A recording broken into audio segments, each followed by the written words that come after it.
U-Angelina usebenzela inkampani enkulu ebizwa ngokuthiwa uCargo and Co. Le nkampani isebenzisa imikhumbi ukuthi idelive i-cargo all over the globe, yonke indawo le eBlue Bay. So le nkampani yameja le nkampani kwahlangana iy'nkampani ey'mbili, inkampani yaka-Petersons nenkampani yomndeni ekuthiwa ama-White, i-White family, sho ukuthi isibongo sabo. Le nkampani-ke mangabe isihlangene kwavunyelwana ngokuthi i-CEO izoqhamuka ngasemndenini waka-Petersons ngoba lo mndeni iwona owakhipha kakhulu ngenkathi kuhlanganiswa iy'nkampani. Mase kuthi-ke le mndeni yombili kuzomela ukuthi ishadelane, ukuthi i-CEO mangabe izobekwa kuzomela ukuthi ishade nomuntu, i-CEO yase-Petersons kuzomela ishade nomuntu waka-White ukuze ibe i-CEO. Kuqiniswa ubudlelwane kwenzela ukuthi babeke inkampani phambili. U-Angelina abize uma wakhe e-ofisini lakhe amtshela ukuthi, Angelina mntanami, sesifikile isikhathi sokuthi wena ushade noDaniel White. Kodwa mntanami ngike ngathi ukuyibuka impilo yakho ngaqasha abantu ukuthi abakulandele, ngifuna ukuyi-understand impilo yakho ukuthi uphila mpiloni. Ngathola ukuthi wena uyajola, wena une-boyfriend engasiyena uDaniel White. So mntanami kuzomela ukuthi uhambe njengamanje, uhambe uyodampa loyo boyfriend ngoba umshado wakho enyangeni ey'ngingaki wena uzobe usushadile, ushade noDaniel White. U-Angelina-ke understand-eke ngoba phela ayikho into ebekade eyifuna njengokuba u-CEO we-Cargo and Co. Kodwa umoya wakhe ubuhlungu ngoba ubekamthanda uThemba isuka lakhe. Umoya wakhe ubuhlungu kakhulu. Kodwa-ke kwafika ekugcineni-ke la esesithathile khona isinqumo, wahamba wayofeyisana naye uThemba. uThemba-ke elinye igama lakhe uSolomon. Ake nje ngimbize ngoSolomon. Wafeyisana naye kuSolomon, wamtshela ukuthi Solomon umuntu wami, angikaze ngicabanga ukuthi ngafika kulesikhathi la sengizokutshela ukuthi ngichuza umndeni wami kunawe ngoba ngibone ngathi uyangidinga kakhulu ukuze le nhlanganisela yey'nkampani isebenze, ibe perfect or ibe successful. Kudiphendele kumina njengo-CEO okumele angene esikhaleni. So umuntu wami, Nkosi yami, ngiyakuthanda kakhulu, ungalenzi lelo phutha lelo lokucabanga ukuthi angikuthandi. Kodwa-ke inqola yethu iphela la namhlanje, iyama isiphetho se-relationship yethu lesi.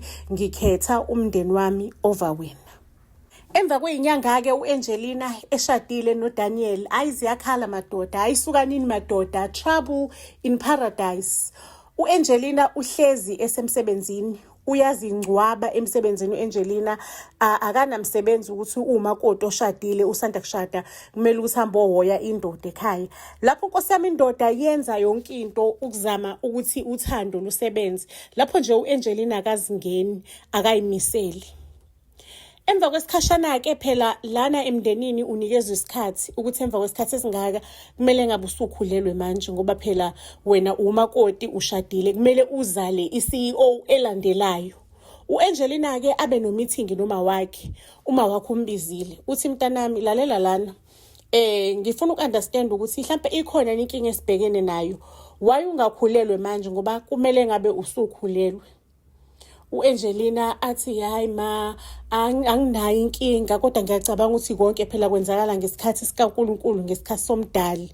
Athi umama, hayi ungabe usawara-ke, sengikhulumile ne-fertility specialist sethu lekhaya ukuthi sizo-attend udaba lakho, sizofika kungekudala, siqale ngodaba lakho, sik-attende nje senze sure ukuthi iyazalwa ingane ekuyiyona ezoba u-CEO kulo muzi walekhaya.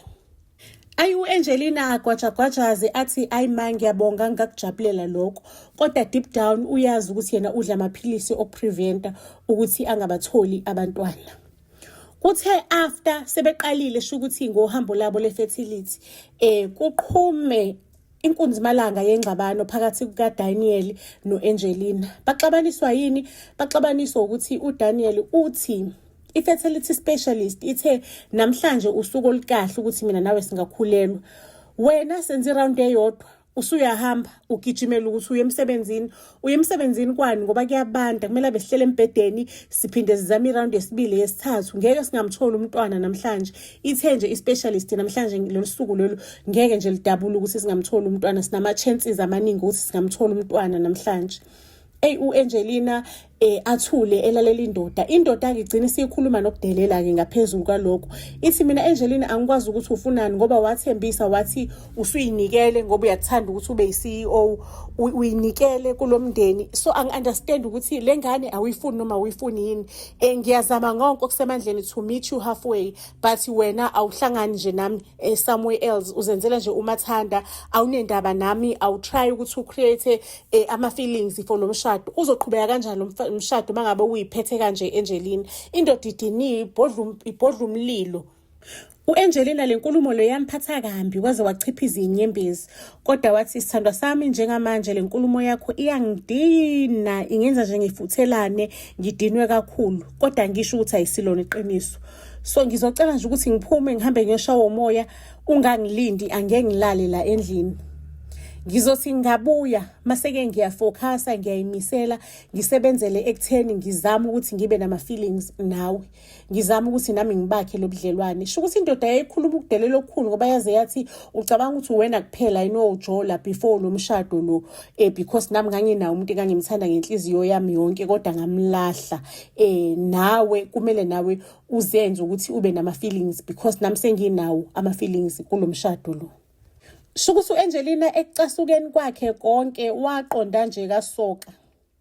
Lafika isoka lamnamatheliselisa esifubeni isoka lamduduza lamshushuzela isoka lamduduza. Ngale uDaniel afonela abantu bakhe ama-bodyguard wakhe athi ngicela nimlandele ngifuna ukubona ukuthi uya kuphi. Uyoshawa umoya kuphi uthozo yehotela ngicela nimlandele. Ake bakwethu uAngelina bakithi wavuka embedeni kaSolomon ekseni. Ake isoka lihambe liyohlangana noMamezala. Lifike limtshela ukuthi Mamezala uAngelina kube nendaba kanje la ekhaya akalala ngekhaya uye kaSoka ama-bodyguard wami athe uya kaSoka. Manje ngiworried ukuthi what if ulalile neSoka kodwa ngibona ukuthi uAngelina angabenza ubulimo obunjalo ngoba uyazi namhlanje usuku lethu lokukhulelwa ngoba usesigabeni la ngakhulelwa khona njengokusho kadokotela namhlanje so what if ulalile neSoka afika akhulelwe indaba esizoyithini le umama athi khuleka wena uBridget umama athi uBridget khuleka mntanami khuleka ugcwala ubhavu njengoba sungitshenileke wenze kahle yabona ke thina kuzomela simhambele phambili uAngelina sithole ukuthi mangabe ukhulelwe ngempela ithini date akhulelwe ngayo if kuukuthi ukhulelwe ngalo lolanga thina sizothola ingane isasesiswini sithole ipaternity ukuthi ingane kabani mangabe kukuthi akusiyona ingane yale ekhaya uyalazi udaba ukuthi kuyomela kukhulunywe naye abeke umndeni phambili nawe uyakwazi lokuthi komele abeke umndeni phambili or adilike ehlike kulesi sihlalo lesi asifisa impilo yakhe yonke kusukela semncane eqeqeshelwa sona eqeqeshelwa ukuba uCEO sobabili siyamazi ukuthi uAngelina uyakuthanda ukuba uCEO wale nkampani ake ngempela uAngelina mangabe sebuyile ngalolo langa athembeke kulento la ithembisa kuDaniel azame ke manje enze ukuthi ubudlelwane busebenze phakathi kwakhe nomuntu wakhe uDaniel Kwiqiqi angena amanzi endlini uAngelina ayithola ukuthi ukhulelwe mangabe uyacheka uyabheka udokotela usuku ulibalela nje ukuthi wakhulelwa ngalela langa ngalela langa uAngelina walala namadoda amangaki walala namadoda amabili Jess Maria iqaleke ipressure siqala istory siqala istress kuAngelina uma kaAngelina amqonde ngqo uAngelina phela uBridget Bridgetana loyana akadlali kanjalo amqonde uAngelina athi lalela Angelina ngiyazi ukuthi wena ngosuku olukuthi walala nabantu ababili ngosuku olukuthi so njengoba ukhulelwe udokotela uthi wakhulelwa ngalolu suku into ezokwenzakala ke sizothola ipaternity yalengane oyithwele sithola ukuthi ekabani mangabe kuukuthi owalomfana wakho lo uSolomon uyazi ukuthi kuzomela wenzeni angenze ngikudecide ngane yami kodwa uyasazi isinqumo ekuzomela ukuthi usithathe if ingane akusiyona ingane yale ekhaya Ngempela-ke balithathe-ke manje uhambo lokuthi kuyotholakala ukuthi ingane kabani. Udokotela afika athi, hayi bo, awuthwele ingane eyodwa wena, uthwele iy'ngane ey'mbili. And le y'ngane lezi zatholakala wayikhonsivwa ngama-hours angafani, ngama-hour ahlukene. Okusho ukuthi kungenzeka ukuthi le y'ngane njengoba usho ukuthi walala nosibanibani ngalesi sikhathi, walala nosibanibani ngalesi sikhathi, kungenzeka ukuthi le y'ngane lezi ey'sesiswini sakho ezabantu ababili. U-Angelina ube confused-ke ukuthi kuyenzeka yini ukuthi ukhulelwe kabili in one day. Athi kudokotela, yes it does happen if kuwukuthi umuntu othatha imithi ye-fertility. Kuyenzeka ukuthi ingane izongena kanti bisingenile lenye. Kuyenzeka ukuthi ukhulelwe kabili. Ake ngicela ukunitshela ukuthi yenziwe-ke yenziwe i-paternity test. Kutholakala ukuthi ingane yokuqala eyakhe uDaniel, ingane yesibili eyaSolomon. uDaniel umlungu, uSolomon umuntu omnyama. Jess Maria bahlangane ngamakhanda-ke manje umamezala uBridget usehlangana noDaniel. They are very, very close, le two, mother-in-law no son-in-law. They are very, very close. Bahlangane ngamakhanda, into esweyithini le, bengalele, bephethwe i-stress. uBridget-ke, sorry, u-Angelina-ke useyakhala-ke. U-Angelina nje uyakhala ubusuku nemini ukuthi i-abomination yakuphi le, wakwayizwaphi le nto le. Umamezala uBridget athi, lalela Angelina, thula uthi du njengamanje. Bamvalele ekamereni ngalolo langa u-Angelina. Ake uBridget kanye naye uDaniel, lezo y'thupha lezi eziwu-2 eziyegwayeni, zihambe ziyokhuluma nabantu bomthetho, zenze nje ubugebengu engaze ngibucabangi, engangazi nokuthi buya-exista. Bashintsha amaphepha kaSolomon. uSolomon uThemba phela uSolomon. Bashintsha amaphepha kaSolomon uThemba. Bawashintshe bathi akazalwa kulolo lizwe lelo. Akazalwa kulelo lizwe. Isikhathi sakhe sokuthi abe la sesiphelile. Kumele adiphotwe. uSolomon uThemba ethe ehlalele endaweni yakhe kungena inqwaba yamaphoyisa. Bafike bathi bazomdiphotha. Athi ngizomdiphotha bakwenze njani? Bathi wena ngoba obuzwe awusiwe nomuntu wala. Athi hayibo mina ngazalwa lana, ngakhulela lana. Bathi no, awusiwe nomuntu walana, siyakudiphotha or mangabe kuwukuthi uyagoloza uyejele. Hayibo uyejele kanjani? Uyaveza itifeti zakhe, uyaveza nje sekuvela nje elinye igama nesinye isibongo. Nokuthi wazalwa kwelinye izwe. Bathi nje noma ungaya eHome Affairs, ungaya kuphi, uye kuphi, wena usiyona owaleli lizwe, siyakubopha njengamanje if kuwukuthi unenkinga nalokho. Adiphothwe engafuni uSolomon uThemba, umuntu kaAngelina. Mediphothwa vele kuthiwa nje ngoba wena awusumuntu walana, watholakala ubuyile la ngokungekho umthetho, ublokhiwe la because wafika ngokho umthetho, watholakala ulana u-35 years ejele because i-state sesasayuza imali eningi ukuthi sizocingana nawe. Imithetho yase-Blue Bay, you are being deported. Futhi bambhlokha ngisho nasema-airport ukuthi akwazi ukubhukha ukuthi aze lapha. Bambhlokha nakuphi ukuthi akwazi ukungena e-Blue Bay. Ake usedipothiwe kuSolomon, nangu uBridget ukhulela ingane kaSolomon. uSolomon akasatholakala ocingweni. uSolomon is nowhere to be found. And amaphoyisa amtshela ukuthi maseke uyahlukana-ke nokuthi ucontacte u-Angelina because awukwazi okukhulu okuzohlangana nawe ngaphandle kokudiphothwa. Kuzoba khona okukhulu okudlula ukudiphothwa. Ushadile loya muntu, ubulala nomuntu oshadile, wenzani? Asale ku-Angelina, uBridget, umaka Angelina kanye naye umkhwanyana wakhe uDaniel bamhlalise phansi u-Angelina. Bamtshela ukuthi lalela Angelina, into ezokwenzakala njengamanje, uzoqhubeka ukhulelwe le ngane lezoyikhulelwa. Uzothi ungazala, thina sizothi le ngane le eyodwa ingane ye-housekeeper wale ekhaya. Kodwa sizoyi-adopta ngokusemthethweni kube ingane yale ekhaya. Ake ngempela aqhubekeke nesisu u-Angelina, azale u-Angelina. Mangabe sezele ku-Angelina because inkampani enkulu, kuma-blogs, kumagazini kukhulunywa ngabo nje, babantu ababalulekile kakhulu eBlue Bay, le family le. uBridget uma ka-Angelina akhuluma kumagazini, enze nama-press conference, asho ukuthi kwenzakala isimanga lekhaya, kwenzakala isimanga esikhulu. Indodakazi yakhe iyakhulelwa, u-Angelina wakhulelwa.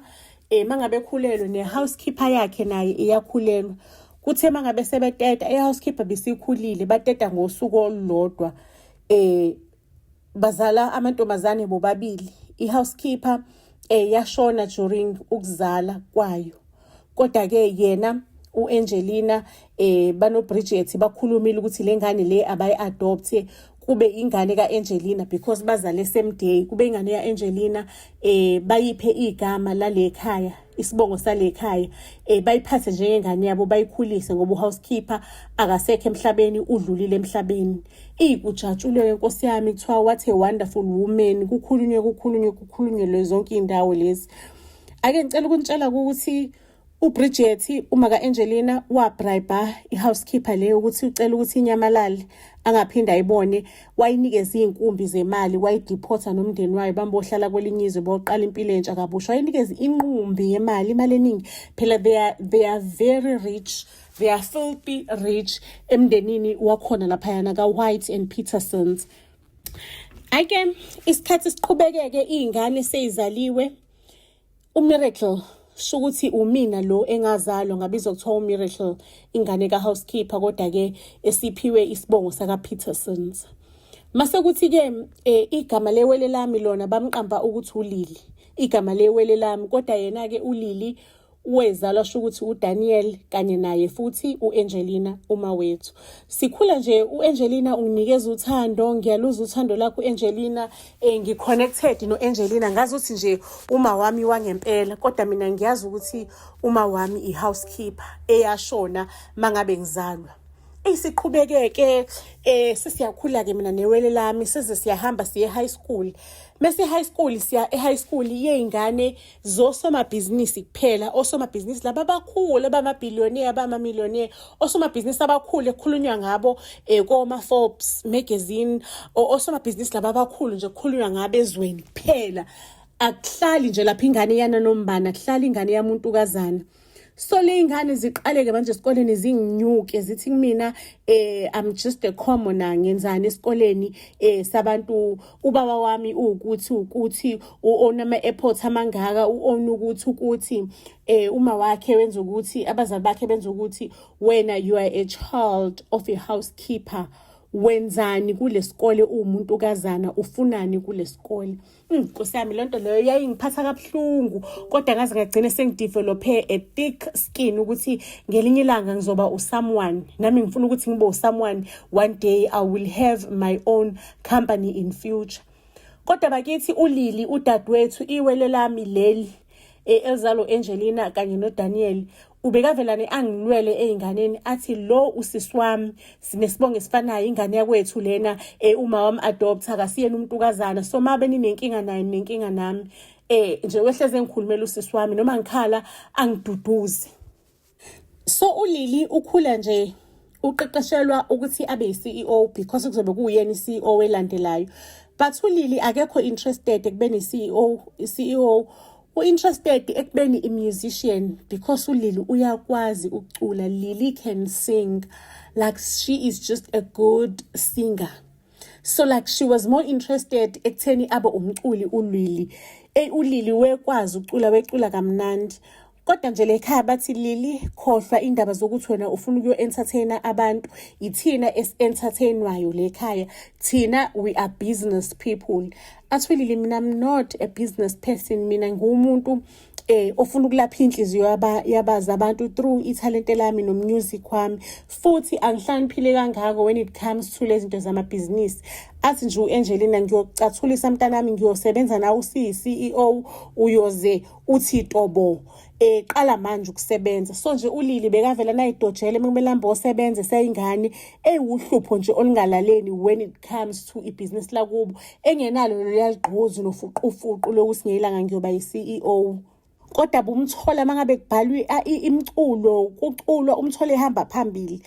Lapho mina Nkosi yami angi-interested kangaka kube no-CEO, ngize ngikupractice Nkosi yami, nginenkampani yami engqondweni yami enginayo, yabo inkampani yami enginayo, kule nkampani ngu-CEO bakwethu, ngiya-director bakithi, le nkampani yami engekho ela engqondweni yami, like nginama-plans, nginama-ideas Ekhaya ke ngivumelekile ukuthi nami ngihambe ngiyosebenza enkampanini yasekhaya. Ngiyahamba ngine-interest after school, after hours, mangabe kuvalwe ikole ngiyahamba ngiyosebenza enkampanini yasekhaya. Futhi nginama-ideas amakhulu abamangazayo o-Angelina. Kodwa-ke futhi aphinde athi u-Angelina hayibo esho ngenhliziyo phela le ingane yale ekhaya kufanele ahlakaniphe kanje lo mntwana lo ufunze mina uzalwe yimina. Kodwa nje bengahlakaniphi ngani lo ozobekwa esikhundleni. Sho ukuthi u-Angelina as much as engithanda kodwa bese acceptile ukuthi it is what it is. Kumele ngibeke umndeni phambili. Umntwana wami ngizomprovide ngazo zonke izinto. Kodwa le story lesidlalayo esisiportrayayo ngizosiportraya uzofile ngathi mina nje ngumuntu owam-adopter not uma wakhe wangempela. Noma kuthiwa u-Angelina bekazama kanjani but igama lelo ukuthi nga-adoptwa kumina enhlizweni belikhona ukuthi umuntu omkhulu kumina between mina nolili ulili. But ulili nje bekangibiza ngewele lakhe nje bekangithanda ukufa usisi wami bakithi. Siqedeke manje isikole sekumele ukuthi siqaleke sihambe siyosebenza kwangempela. Mina ngijoyine-ke vele inkampani at the back of my mind ngizojoyina inkampani mase ngiyiqalele yami inkampani ngibe nekhampani ebizwa ngelami igama. After that mase ngiyazama mhlawumbe ukuyofuna umndeni waka-housekeeper lo oma wami owashona. Ake ekhaya bathi abanalo ulwazi lalomndeni abanawo ama-reference bazamile nabo ukuthi bangixhumanise ingakho baze bagcine bengi-adoptile because naye lo mama lo uthi naye wakhulela e-center thizeni so akanawo umndeni akabazi nje abazali bakhe. Ake uLili sekumele ukuthi ahamba yosebenza phela abetrainwa. uLili yena nje athi akayingeni in such a way that uLili wagcine sedakwa uLili. Wazi nje wagcine sedakwa eseyinto ehlezi ibuye ekhaya idakiwe kumele aphume hamba emsebenzini ayiyele ematshwaleni uLili. Wagcine sebatholile abangani abaculayo wathola umngane oculayo. Sho ukuthi ke la ekhaya uyawazi umndeni onamandla ukuthi unjani. Wablokha zonke iy'tudiyo nabo bonke abantu abaculi abarekhodile usucela bangabi nobudlelwane nolili ucela bangaculi naye otherwise bazobakhozela inkinga i-chaos inkinga yaka-problem. Sho ukuthi uLili akabathola abangani kule industry abantu abazomgqugquzela nanto azocula nabo nasey'tudiyo akakwazi ukuthi mhlawumbe ajoyine nabe ajoyine i-record label thizeni futhi noma kuthiwa uyacela ukuyophefoma kuphi bafike nje bamnqabi bangafuni nje ukuthi azophefoma. uLili agcina athole omunye umngani ongarekhodile naye oshoda ngemali yokuthi arekhode. Ajule naye-ke lo mfana uLili ngaloso sikhathi uLili ubedakwa kakhulu aze afike ngisho naseyidakamizweni yabona sometimes but engekho that addicted. Ajule nalo mfana mvula amehlo ukuthi hi man you can do better. You can do it on your own. You understand? You can do it on your own. Umhlaba mkhulu, umhlaba kaJehova, umhlaba uvulelekile. You can do it on your own. Ake uLili nje usayinteda kwayo kodwa uthandana lo mfana kube ngconywana uthandana lo mfana. Abazali ekhaya bamvalele ekamereni uLili. Bathi bazomnyisa kwi-rehab. I-rehab izoba la endlini because abafuni ukuthi uLili abonakale in public enza konke lokudakwa. Abafuni nje ukuthi indaba zabo iphumele ngaphandle lekhaya. uLili usezovalelwe ekamereni aze a-rehabeke. Kuzofika abantu abazomrehaba for ukuthanda utshwala. Kube khona abantu abazomrehaba for ukuthi useze waqala ngisho nama-drugs. Isikhathi siyasondela njalo sekusele iminyakana ukuthi kumele uLili phela ashade lana emndenini aphinde abekwe as CEO. Sekushodini sekusele iminyaka emincane. Sho ukuthi kuba mangabe kuzoshada i-CEO kuba into enkulu vele nasezweni kusuke kwaziwa ukuthi emva kweminyaka emingaka ngisho nama-magazine nama-newspaper bayabhala ukuthi sekusele isikhathi esingaka ubani ozolandela abayi-CEO usezobekwa usezoshada nje kube into enkulu into eyaziwa emphakathini emenyezelayo everywhere bonke abantu bayazi ukuthi i-CEO kumele izalwe nini after so many years kade umndeni ukhulelwe ama-affairs nje kuloya mndeni ayathandwa emphakathini wonke. Umana sho ukuthi ngelinye ilanga i-stress isikalile ngihleli noma ngimbuza ngomunye umsebenzi sho ukuthi le ndaba ye-stress isikalile uma Imbambile yabona, imbambile because iminyaka iyasondela and kumele ngabe ulili usefundile by now or uhalfway ukufunda, kodwa nje ulili akayimisele. I-stress uma simbambile. Ngimbona uma kube ngathi ushawe isiyezi, masezowa athi amaphilisi akhombe ekamereni lakhe, sisendlini start. Ngimshiya uma ngimhlalise phansi esihlalweni ngigijime ngihambe ngekamereni lakhe ngiyobheka amaphilisi.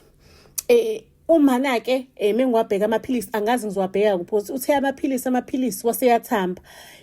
Kodwa bekakhombe ekamereni, ngifike ekamereni amaphilisi ngipequlule akekho nomuntu wakhe uDaniel. Ngipequlule ngize ngihlangane nenye idayari engathi ngithe ngiyayiphakamisa kwaqathaka isithombe somuntu omnyama. Le diary ibhala ukuthi tell it all by Angelina. By Angelina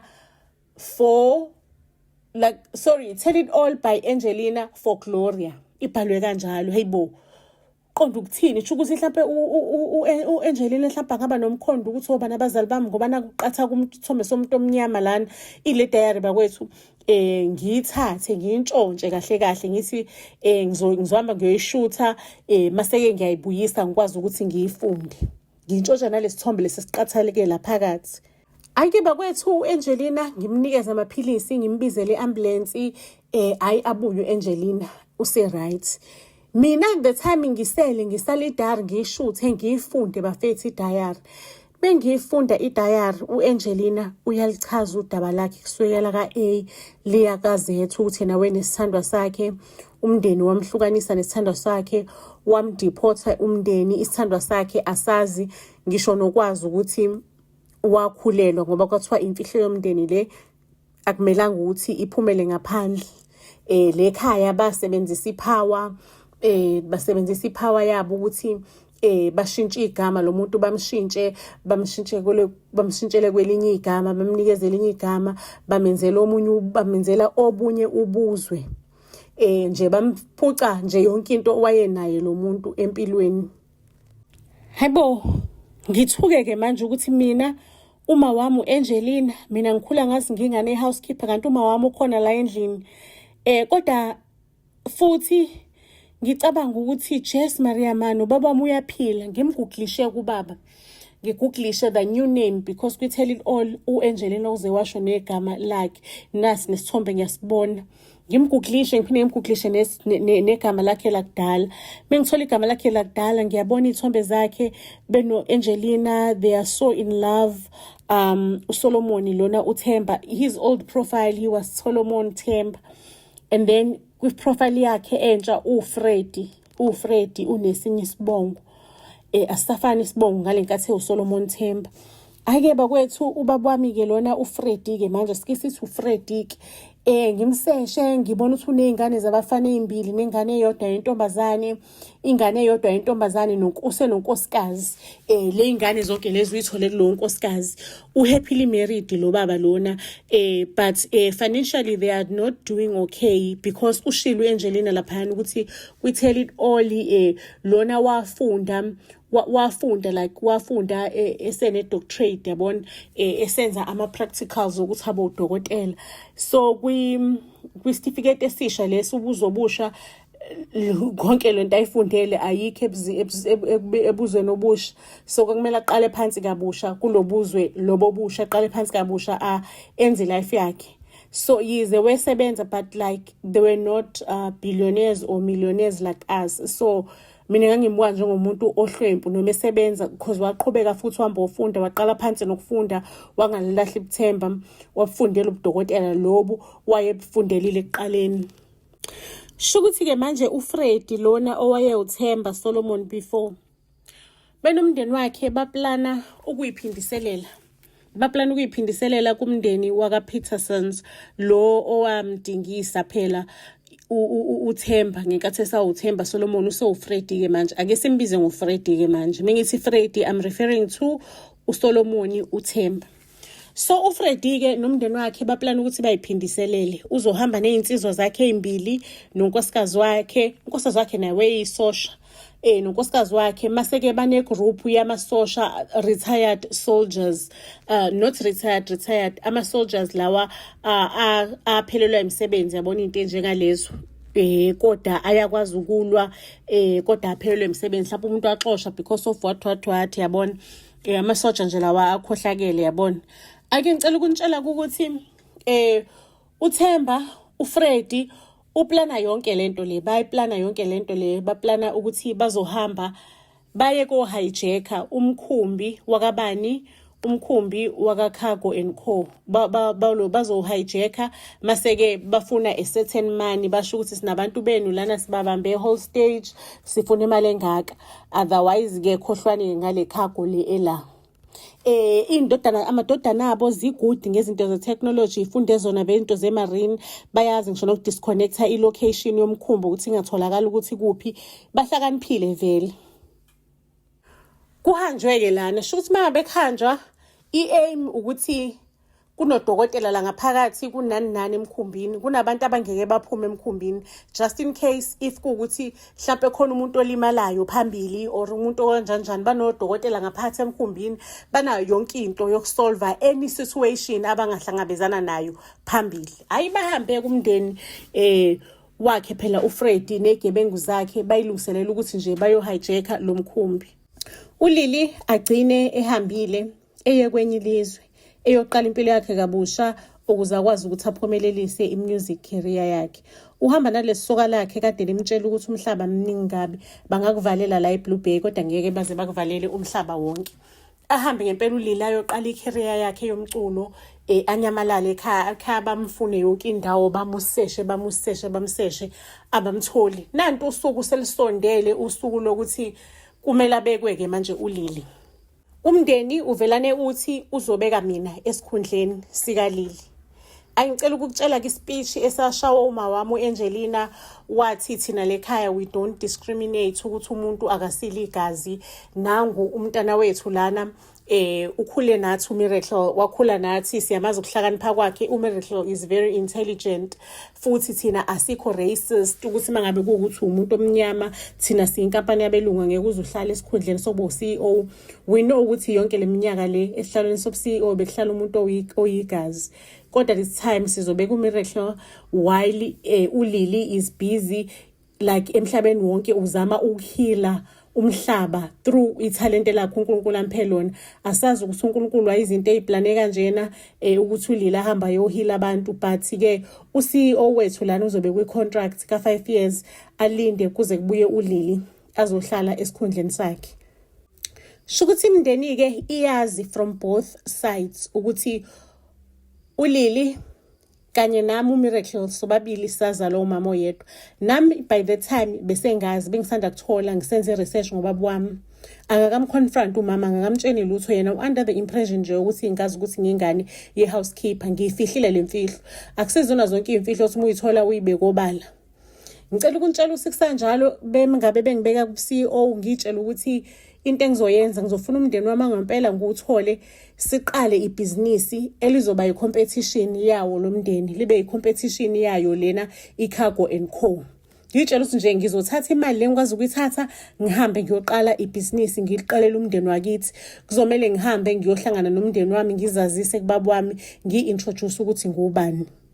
Kodwa ngitshela ukuthi before ngikwenze lokho ngize ngikwazi ukuba sesimweni sokuthi ngikwazi ngitshontsha imali, kumele ngiyiveze, bangithembe kakhulu la, babone ukuthi abakaze babe no-CEO onjena. Ngaba nodaba lokuthi ngifuna ukuyobona ukuthi kuhamba kanjani emkhumbini, mangabe imkhumbi ihamba isikhathi esingakanani, ihamba kanjani, iyewathatha ama-shortcut, yenza kanjani.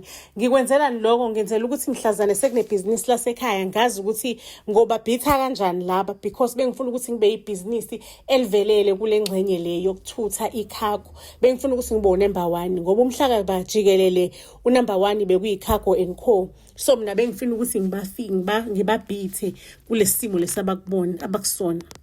Ngikhulumeke noma wami uAngelina, ngimtshela ukuthi ngifisa ukuthi ngihambe, ngifuna ukuyobona umkhumbi, ngustadishe nje, ngi-understand yonke into uze njengoba ngu-CEO ngibe u-CEO ovutha bhe ohlula zonke izinto.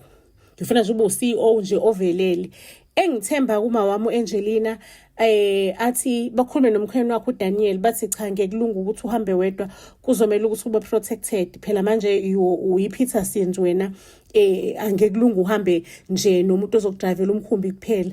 Bathola ibutho mengabe ngithi mina ibutho angisho abantu abawu10 angisho abantu abawu20 bathola ibutho lama bodyguards angiphelezela emkhumbini engahamba nawo kwabahamba ibutho lami lomkhumbi owodwa base kubaphinda futhi kube nomkhumbi wesibili onebutho lakhona lalo nje wona lo uzohamba in a far distance than us usigadile exactly laba baphakathi emkhumbini bagade mina. Shukuthi sihambe emkhumbini sothatha inyanga mangabe semkhumbini ngizothi ngingafika la ekugcina khona umkhumbi masuyajika mina ngobuya ngeflight nabanye abantu sobuya ngeflight kusala abantu ababala la abambalwa emkhunjini. Ake ukuthi mangabe sifika separtner phakathi nendlela siyawulandela umkhumbi wasekhaya awuboni ukuthi siyawulandela cause ulandela in a far distance ngifuna nje ukubuka yonke ipattern ukuthi uhamba kanjani kwenzakala kanjani sithini isimo sakhona. Ake bakwethu kuvelana eqhamuke omunye umkhumbi uzo hijacka lo mkhumbi wakithi hayibo ngithi ngiyapopola epopolweni umkhumbi uyahijackwa ngempela ayi gebengu zigulukudeleke zingene phakathi. Ake ngicela ukunitshela ukuthi ehlike ama bodyguard nalomkhumbi lo munye olandelayo ishomo sabantu sihambe siyogulukudela siyenze njani siyo attacka nayo so emkhumbini siyo attacka labantu abazosi attacka. Sho ukuthi kulabantu ubaba adubuleke ngithola ukuthi obaba lapha mase ngithi mina ngimise bonke lamabutho ngithi dedelani labantu labo ukuthi abahambe dedelani labantu ukuthi abahambe because asibazi ukuthi bawobani asazi ukuthi soqala yipi war yipi impilo esoyisusa esoyiqala nalabantu. Kumina nje kwavelene kwangicacela ukuthi ubaba sho ukuthi uzofuna irevenge ngasi ngoba siyazi impilo esoyiqana labantu into ezokwenzakala from now on imkhumbi le isizogadwa. So dedelani labantu bahamba ubaba wesedubulekile basimanje lo dubulekile kanjani athi ngithi mina for sure banabo dokotela babo lapha phakathi bathi labantu ayicha simsize lo muntu uqala sihambe naye nodokotela bese simfaka ama drip uzophumela ngale. Hayi ubaba ke asho ukuthi banazo zonke into zabo bayihlinzelekile. Ama bodyguards anga-understand ukuthi ngibadedela kanjani abantu bahambe kumele ngabe siyobabophisa sibayise emaphoyiseni in or siba-traumatize or sibabophe sibahlukumeze. Yabona nje ama-bodyguard wesetubhe ebomvu tebu efuna ukuhlukumeza ngathi mina no asiyazi ukuthi singasusa yiphimpi. Sometimes you need to think smart kumele ube strategic mangabe ucabanga sometimes. Ake ngempela luhambe luphele kuhambo lethu mesibuyele emuva ngilibika udaba lokuthi hayisa hijackwa kanjena kwasho ukuthi manje labantu asibazi bobani bengafuna ukuthi siqale enyimpi nabantu esingabazi kanti nje ngibazi kahle kamhlophe ngibabone kahle obhuti bami ngambona kahle ubaba behamba nabanye abantu engabazi nje and futhi kwangicacela kwabamhlophe bam ukuthi bebezofuna irevenge. Ngokusheshsha ke emva kwalokho ngihambe ngiyothatha itrip yokuyobona ubaba. Mengifika kubaba ubaba usathukile ukuthi kwenzakalani le ntombazane iyona le yabadedelisa emkhumbini kwenzakalani sifike mhlawumbe bazobaqedelela or kwenzakalani nobhuti bami bathuki. Ngithi ningathuki ngihamba ngedwa. Mina ngisihlobo nani lekhaya. Uma wami uAngelina wena mangabe abantu behlasela bakuhlasela ngoba basebazi ukuthi uAngelina ukhulelwe mina babefuna ukuthi bafihle iabomination nokuxabana komndeni baqamamanga nje bathi uMiracle it's because of ihousekeeper kanjani kusho ukuthi ubaba lo story leso wasifunda ngoba wasala wayilandela indaba zasehouse kwakwenzakalani athi hawu Miracle kanti umntanami bakwethu sijabulelane ke nomndeni si reunite kube mnandi nje ukwazi ukuthi nginobhuti abazalo ubaba nginosisi ozalo ubaba abantu abayigazi lami abantu abathi mina 100% wegazi lami and kwahlezi kuyiphupho ukuthi ngihlangane nomndeni la engizalwa khona. Mase ngiyawutshela kumndeni ukuthi ngababona ngenkathi bezohlasela lapho ukuthi sasithini strategy sabo bebeplan ukuthi bazoyiphindiselela kulento eyenziwa umndeni wakwaPetersons kubona. So I've decided ukuthi ngiphindiselele nami kubona ngizothatha imali ngimnikeze imali njengoba ngiyi-CEO ngimnikeze imali ukuthi sikwazi ukuthi siqale ifamily business khona la emkhunjini nakuphi. siphinde futhi sibe unumber 1. Mina ngizolibuka lonke uhlelo indlela abarana ngale business labo. Mase thina we do more, senze extra, sibe unumber 1, sibabhithe ku business labo. Ubaba ke yena athi akasafuna ukulwa, ufuna siqale kabusha njengomndeni. Ngcono sicabange elinye ibhizinisi, senze feasibility study elinye ibhizinisi esingakwazi ukuthi silirane njengomndeni. Ubaba futhi athi ufuna kubekwe mina njenge-CEO ngoba mina engizobe ngi-understanda kangconywana ibhizinisi.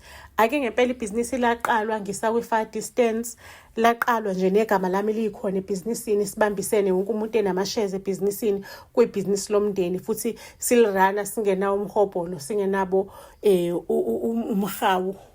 Nami ekugcineni kosuku-ke ngigcine sengibuya sengizohlala ekhaya sizorana ibhizinisi lasekhaya.